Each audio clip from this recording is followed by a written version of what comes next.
Le sultan sait qu'il y a un médecin qui est là, il fait appeler Ephraïm, qui sauve la fille du sultan, et il lui demande qu'est-ce que tu veux en échange, et lui dit je veux pas d'argent, je veux que tu permettes aux miens d'être dans la cité, d'être protégés le soir.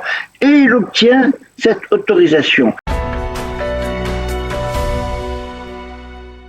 Vous êtes médecin, vous êtes historien, on va dire auteur, et vous êtes également le président d'honneur de l'association Muriel pour la préservation du judaïsme algérien. Et avec vous, on va parler d'un sujet qui, je vais être objectif et honnête, qui me concerne en particulier, puisque je suis originaire de Tlemcen par mon père, qui est né à Tlemcen et qui a bien connu l'endroit où est enterré le Rav Ephraïm Ankawa. Nous allons parler du Rav Ephraïm Ankawa autour de ce livre que vous publiez ces jours-ci, le manuscrit sacré. Alors, Didier, je voudrais que vous nous expliquiez de quoi s'agit-il, qu'est-ce que c'est ce manuscrit et comment vous êtes procuré ce manuscrit du Rav Ephraïm Ankawa, le célèbre Rav de Tlemcen.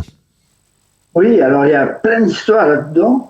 Alors ce manuscrit en fait se trouve à Oxford et un des descendants du Rav, à la 22e ou 23e génération, qui s'appelle comme lui Ephraïm Ankawa, qui est un ami, me montre il y a quelques mois le manuscrit de son ancêtre qui était à Oxford, jamais traduit. Il me dit voilà, c'est là, c'est à Oxford. Pourquoi c'est à Oxford? Il me dit je sais pas. Il me donne ce manuscrit, je demande à mon éditeur est-ce qu'on pourrait le traduire en français, il me dit pourquoi pas, et puis il fait aussi un essai historique. Et à partir de là, j'ai fait des recherches pendant 6 mois, j'ai travaillé à peu près 14 à 15 heures par jour, je suis certes médecin mais à la retraite, hein.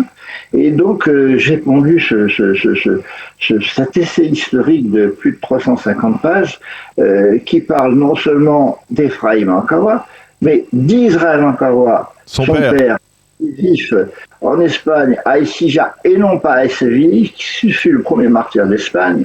Je montre comment ensuite, effectivement, Ephraïm, en catastrophe, avec sa famille, est parti dans ce Maghreb obscur à l'époque. Ne l'oubliez pas, nous étions des dhimmis, et c'est-à-dire des conditions de vie épouvantables. Il a mis plusieurs mois pour partir d'abord à Marrakech avant d'aller à Tlemcen. Je le répète, c'était terrible. Pourquoi? Parce que les Juifs n'avaient pas le droit de se trouver dans la cité. Ils étaient obligés d'être à l'extérieur des villes. Ils n'avaient pas le droit non plus de monter à cheval. Donc le voyage a été fait dans des conditions épouvantables. Nous, on retient d'Ephraïm Ankawa les pèlerinages, bien sûr, mais les pèlerinages, ce n'est qu'après. Donc, dans un premier temps, vous avez eu cette période épouvantable qui a précédé celle d'Ephraïm Ankawa. Et alors, la question que l'on peut se poser, d'abord, il faut situer la période dont on parle. On est au XIVe siècle, c'est cela? Au fin du XIVe siècle, début du XVe siècle? On est 1391, le 6 juin 1391, le début des pogroms d'Espagne ont commencé avec Israël Ankawa, je le répète, brûlé vif dans sa synagogue d'Écija. C'est-à-dire près d'un siècle avant le décret d'expulsion des Juifs d'Espagne. Commencé les grands massacres. Et j'ai retrouvé en plus en 1391, justement, à Marrakech, dans le vieux cimetière, beaucoup de tombes juives de cette époque-là. Le voyage, je vous l'ai dit, a été épouvantable et beaucoup sont morts en chemin et enterrés effectivement au Maroc. Et ce serait bien qu'à un moment donné ou un autre, on puisse faire quelque chose pour ces gens qui sont morts, pour le souvenir de nos ancêtres. Alors, donc, comment on explique, Didier, le prestige, on va dire, l'aura qu'a eu le Rav Ephraïm Ankawa à partir de Tlemcen et dans tout le Maghreb, on va dire? Oui, absolument. On explique ça parce que, je le répète, les Juifs n'avaient pas le droit d'être dans la cité. Ils étaient en dehors des villes, donc soumis au brigandage constant. À Marrakech, par exemple, les Mélas n'existaient pas encore, c'est un peu plus tard. Lorsqu'il arrive à Tlemcen, son objectif, c'était pas de rester à Tlemcen, c'était de partir en Terre Sainte. Lorsqu'il arrive donc à Tlemcen, le Rav Ephraïm Ankawa, le sultan de l'époque, qui est, ça je l'ai découvert après, un descendant des anciennes tribus juives qui ont été converties par les Almohades 2 siècles en amont, dans cette région-là, c'était la tribu des Midiouna. C'est une histoire absolument hallucinante. Donc il arrive à Tlemcen, la fille du sultan est très très très très malade. Le sultan sait qu'il y a un médecin qui est là, il fait appeler Ephraïm, qui sauve dans un premier temps, mais pas après, qui sauve la fille du sultan. Et il lui demande qu'est-ce que tu veux en échange, et lui dit je veux pas d'argent, je veux que tu permettes aux miens d'être dans la cité, d'être protégé le soir.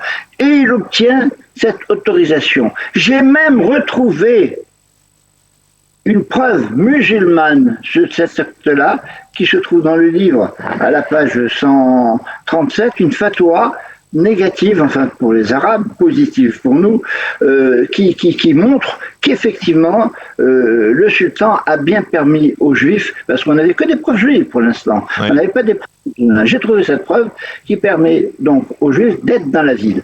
Et c'est ça a été la première fois dans tout le Maghreb à cette époque-là, entre le Maroc et le sud de l'Algérie, c'était la première fois que les Juifs ont pu être à l'intérieur de la cité. Ça a été ça le début de sa renommée. Et ça a continué parce qu'il a été le médecin du sultan. Et que la fille du sultan, c'est une deuxième découverte que j'ai faite, la fille du sultan a été enterrée dans le cimetière juif. Vous entendez bien. À l'entrée du cimetière juif, il y a une tombe à part, isolée.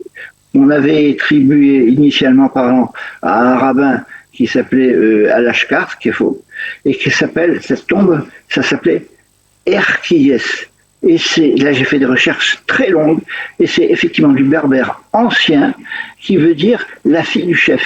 Alors là, parce que je précède ce que vous allez me poser comme ça, parce que elle est quand même morte, Ephraïm était très proche de cette famille musulmane qui était des anciens juifs, vous entendez bien, oui. Et la fille a voulu être enterrée dans le cimetière juif, à l'entrée du cimetière un peu isolé. Et ça a été le début des pèlerinages avec les musulmans. Oui. C'est la exact. C'est ça, parce qu'il faut souligner que le Rav Ephraim Ankawa était très respecté et adulé par la communauté juive, c'était tout à fait normal, mais également par les musulmans à Tlemcen, n'est-ce pas ? Absolument. Et l'explication profonde est celle dont je viens de vous parler. Et dans le livre, je cite toutes ces sources nombreuses, en particulier dans les Nomaïm Khaldoun de cette époque ancienne, qui parle de ces tribus juives, les Médiouna dans la région, converties par les Almohades, et cette réminiscence de judéité est restée. D'ailleurs, le sultan, la fille ayant été enterrée, vous verrez dans le livre, la fille a été assassinée la semaine d'après, par un des membres de sa famille, parce qu'une musulmane est enterrée dans le cimetière juif. Alors, il faut souligner, Didier, qu'il y a eu des hiloulotes du Rav Ephraim Ankawa jusqu'à l'indépendance de l'Algérie. Et si je ne m'abuse, même après, il y a eu à certaines occasions, lorsque l'on pouvait encore se rendre en Algérie, lorsque l'on était originaire d'Algérie, il y a eu des pèlerinages de groupes sur la tombe du Rav Ephraim Ankawa. Aujourd'hui, que renferme le manuscrit sacré que vous avez retrouvé avec donc votre ami Fred Ankawa? Qu'est-ce qu'il renferme de particulier? Quel est le message qu'il nous livre? Il y a deux messages. Le message à la fin, c'est qu'il y a la traduction en français moderne, on va dire. C'est pas la traduction mot à mot, il faudrait plusieurs mots, on peut pas, c'est l'hébreu du XIVe siècle. Donc il y a d'abord la traduction du livre, mais il y a un deuxième message dont on va peut-être parler. Je ne comprenais pas pourquoi le manuscrit est à Oxford. Je comprenais pas. Même Fred et encore mon ami ne savaient pas. En fait, j'ai trouvé que au XIXe siècle, lorsque la France est arrivée en Algérie, et donc le livre va jusque-là, bien sûr, lorsque la France est arrivée en Algérie, il y a eu une grande incertitude pour la communauté juive avant qu'elle soit française, une très grande incertitude, avec des pogroms. Il y a eu un pogrom en 1835 à Mascara terrible, il y a eu 1200 morts juifs, et donc le rabbin de l'époque Ankawa, il s'appelait Abraham Ankawa, c'est lui qui avait les manuscrits d'Israël Ankawa, qui a brûlé vif à Estija, mais pas son manuscrit, parce qu'il avait un manuscrit, c'était à la cause justement de cette attaque d'Estija, il n'a pas brûlé vif, également, Ephraim a écrit donc ce manuscrit que j'ai eu en possession, enfin le texte en hébreu, on va dire, et ils les ont transmis de génération en génération, donc pendant plusieurs siècles, et en 1850, Abraham Ankawa, le rabbin de l'époque, avait ces manuscrits, il avait très peur. Et à l'époque, il y avait un rabbin un peu différent des autres, en Italie, à Padoue, qui conservait les manuscrits les plus précieux des rabbins d'Europe. Et donc, Abraham Ankawa a confié au rabbin Luzzatto, Samuel David Luzzatto, les manuscrits donc, de l'ancêtre Israël brûlé vif, qui est Oxford, de Ephraim Ankawa, que j'ai eu entre les mains, c'est une photocopie d'Oxford, et également des deux fils. Et là, j'ai fait une découverte stupéfiante. Et on va terminer par là. Oui, c'est qu'ils n'étaient pas seuls. Ils étaient avec 500 autres manuscrits des rabbins de l'Europe, séfarades et ashkénazes confondus, parce qu'il y avait des pogroms en Allemagne, en Pologne, partout. Et ces rabbins ont donné ces manuscrits à qui? Ont donné ces manuscrits justement à Luzzatto. Et quand il est mort, son fils, pour les protéger encore plus, les a confiés à Oxford, dans la plus grande bibliothèque du monde. Et ils sont à Oxford toujours, ils étaient en dépôt. Les chercheurs les voient tous les jours, mais apparemment, ils n'appartiennent pas à Oxford. Oui. C'est-à-dire que dans l'absolu, peut-être l'État d'Israël pourrait les revendiquer, ou même le gouvernement. Oui. Alors on a créé là un collectif qu'on a appelé les gardiens de la mémoire du peuple du livre, je ne sais pas, pour voir. Donc voilà ce que révèle faire, effectivement. De manière absolument époustouflante. Alors une dernière question, Didier, comment on fait pour se procurer votre ouvrage ? Alors écoutez, il est sorti il y a mardi dernier. Oui. Mardi dernier, jeudi il n'y en avait plus. Ah oui, jeudi il n'y en avait plus. Amazon vont être. Voilà l'ouvrage, je vous le montre. Je ne sais pas si vous le voyez. Oui, on le voit. Il est assez gros, il y a beaucoup de. C'est en français, il y a beaucoup de citations, bien sûr. Et je pense par Amazon. Et puis, en tout cas, par exemple, pour nos auditeurs en Israël, est-ce qu'il y a un moyen de se le faire parvenir, de se le procurer par Amazon, il y a mon éditeur. Effectivement, on est un peu dépassé, pour être franc. Je m'attendais pas. Attends, succès, d'accord. À cet engouement. Bien, écoutez, on va essayer de voir, d'informer nos auditeurs pour savoir ceux qui veulent se le procurer. Merci par beaucoup. Amazon, je pense. Merci. Par Amazon.